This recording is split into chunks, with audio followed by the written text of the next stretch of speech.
They built a luxury home on my mountain, so I tore it down. But the HOA president's revenge was just getting started, and I never imagined it would lead to. The morning mist clung to the pines, carrying the invigorating scent of cedar and fresh-cut lumber. A familiar comfort for Ethan. His workshop, a sanctuary of sawdust and honest effort, still hummed with the satisfaction of a recently completed walnut desk. After a hearty breakfast, his wife, Eleanor, whom he affectionately called Ellie, handed him a steaming thermos of coffee, her eyes twinkling with a playful warning about his tendency to lose track of time in the wilderness. Oh, Ellie knew him too well. Hopping onto his ATV, Ethan set off towards the northern ridges, navigating the winding trails and familiar landmarks that marked his expansive mountain property. He planned a routine check of the boundary markers, a small chore to deter any unauthorized campers. But what he discovered that day was far from routine. A glint of something unnatural caught his eye, a stark geometric shape piercing through the untouched woodland. As he drew closer, a cold dread seized him. There, amidst his pristine forest, stood a monstrous, luxurious cottage, complete with a sprawling deck and ostentatious windows. How could this be? Who dared to build such a monstrosity on his sacred land, without a single permit, without a whisper of permission? The porch was still strewn with fresh sawdust, the windows uncleaned. It was new, brazenly so. Ethan's heart pounded with a mix of disbelief and fury. This wasn't just on his land, it was miles deep within it. He pulled out his phone, his digital maps confirming the undeniable truth. The luxury home was smack dab in the middle of his property, land he had meticulously cared for over 2 decades. This wasn't a mistake, it was an audacious invasion. Ethan knew from past experiences, the shady surveyors, the fence cutters, the bizarre claims of public land, that swift, decisive action, backed by irrefutable proof, was the only way to defend his home. Instead of knocking on the door or calling City Hall, he called Ellie. "What now?" she asked, her voice already laced with suspicion. "Please tell me it's not another bear in the garage." "Worse," Ethan replied, his voice tight. "Someone dropped a damn vacation house on our north slope." A stunned silence met him. "You're joking," she finally gasped. "I wish. Bring the drone and a backup battery. We're documenting everything." Ellie arrived in under an hour. His brilliant partner and legal strategist. A former paralegal, she approached their property with the precision of a fortress commander. While she prepped the drone, Ethan stood before the encroaching structure, his deeds and maps in hand, recording a concise, undeniable declaration of ownership for the camera. He called his trusted friends, Joe, a burly mechanic, and Tom, a calm, ex-military structural safety inspector. "Bring the machines," Ethan commanded. "We have a structure to remove." Today, by late afternoon, 2 excavators rumbled up the winding access trail. Ellie's drone soared overhead, meticulously recording every angle as the sun began its descent. Ethan watched, a fierce resolve hardening his gaze. This was his mountain, and only he built here. When the first agonizing crack echoed through the forest, the sound of cedar beams yielding, Ethan felt a profound, unexpected satisfaction. It wasn't triumph or revenge, but a deep sense of wrong being undone, of order restored. Tom and Joe, masters of their craft, dismantled the house with surgical precision, treating the opulent cottage as if it were an abandoned relic. Ellie's drone captured every moment, Ethan standing defiantly with his maps and a determined smirk. He narrated again for the camera. "This structure stands on my private property. No permits, no contact, no right to build. If I am wrong, I will answer for it. But if I am right, this is trespass, and I am within my rights to remove it." This wasn't about paperwork. It was about protecting his home from arrogant intrusion. The roof collapsed in sections. Glass shattered and the front door was torn away like paper. Ethan sipped his coffee, watching the destruction unfold. Then, a sleek white Porsche glided up the dirt road, an incongruous sight. A woman emerged, impeccably dressed in a pantsuit and heels, a platinum bob, and oversized sunglasses. She surveyed the wreckage, then fixed her gaze on Ethan. "What the hell is going on here?" she shrieked. Ethan raised an eyebrow. taking a slow, deliberate sip. Afternoon, lost. Her face contorted. Lost. That's my home. Joe and Tom paused their machines, watching the unfolding drama.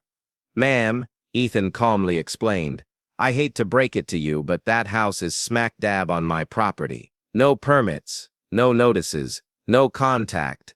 I saw it this morning and made the call. She ripped off her sunglasses. I'm Karen Whitmore, president of the Elk Hollow HOA. I have every right to build here.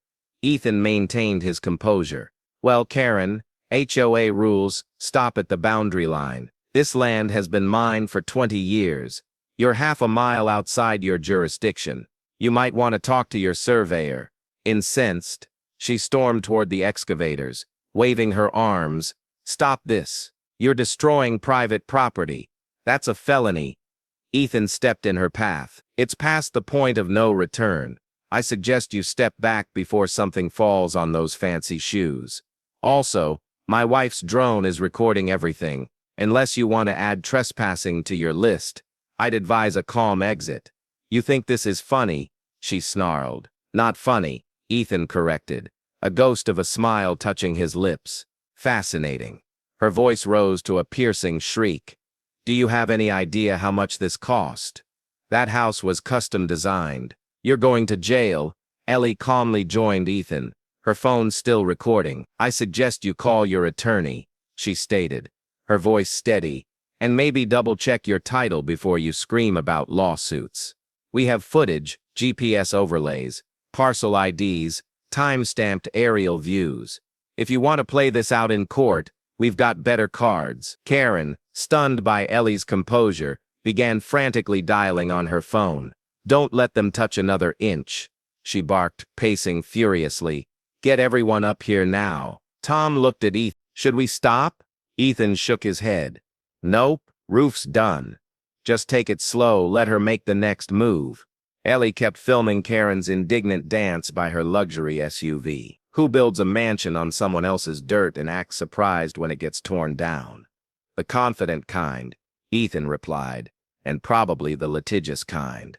So let's document every single board. Minutes later, the dust from Karen's SUV had barely settled before the crunch of more tires signaled new arrivals. A large, black Tahoe tinted windows and city plates barreled up the rocky incline. Out poured two imposing men, followed by a distinguished-looking man with salt and pepper hair, whom Ethan instantly recognized as Karen's husband. He strode toward Ethan, his voice sharp. Are you the guy who thinks he can destroy private property and get away with it? I'm the guy who owns this land, Ethan countered evenly, and my patience is running out. The taller henchman didn't wait for pleasantries. He shoved Ethan hard in the chest, sending him stumbling. In an instant, Joe leaped from his excavator, placing himself between Ethan and the aggressor. Tom, ever calm, stepped in front of the other brute who looked ready to strike. The clearing erupted in a chaotic scene of shoves, wrestling, and shouts. It wasn't a brutal fight, but a desperate struggle for dominance. You have about 3 minutes to stop making idiots of yourselves. Karen, now filming too, only focused on her husband's theatrical stumble. The wail of sirens pierced the air, bringing the madness to an abrupt halt. 3 sheriff's cruisers skidded into the clearing, lights flashing. Hands where we can see them, an officer commanded. Everyone froze, panting, covered in dirt and bad decisions. Karen, ever the dramatic, pointed accusations. They attacked us. They tore down our house. They're lunatics. A deputy asked for proof. I have everything on video. Karen snapped. Great, Ellie interjected, stepping forward with the calm of a seasoned warrior. So do I. You might want to compare footage. The officers separated everyone, taking statements. Karen attempted to dominate the narrative, unaware that some deputies were Ethan's acquaintances. After reviewing Ellie's drone footage, the lead officer's expression shifted from neutral to outright annoyance. Everyone needs to come in for processing, he declared. And we're calling an ambulance for anyone needing medical attention. Karen and her husband protested vehemently, but protocol was protocol. Ethan, nursing a bruised rib and a cut lip, knew this was just the beginning. Tom and Joe were thankfully less injured, But Karen's husband, as a deputy later reported, had twisted his knee in a rather heroic retreat. And back home, Ellie, with a laser focus, contacted their lawyer, uploaded the drone footage, and sent Ethan articles on property rights. She knew the mountain had more plans for them. The very next morning, 2 EPA agents appeared at Ethan's workshop, investigating an anonymous complaint about hazardous materials. Ethan's stomach dropped. He hadn't burned so much as a paper plate in decades. At the demolition site, black bags of drywall, twisted rebar, and plastic barrels were suspiciously tucked behind the tree line. She planted it, Ellie muttered, her eyes narrowing. It was clearly Karen's doing, but proving it was another battle. That night, Tom arrived, stiff from the scuffle, bearing beer and a hard drive. Heard about the EPA, he said. My buddy Phil's trail cams caught something interesting. The grainy, time-stamped video showed Karen's SUV, identifiable by its plate, and a distinctive HOA hoodie worn by one of the figures, dumping construction waste under the cover of darkness. We've got our counterpunch, Ellie declared, a slow smile spreading across her face. But Tom wasn't finished. He revealed that the demolished house was not just illegal, but dangerously unsound, built on shifting soil without proper reinforcement. If anyone had lived in it through the rainy season, it would have collapsed, he stated, handing Ethan a detailed report. This was no longer just about trespass. It was about safety, fraud, and malice. She picked the wrong people to mess with, Ellie concluded, arms crossed.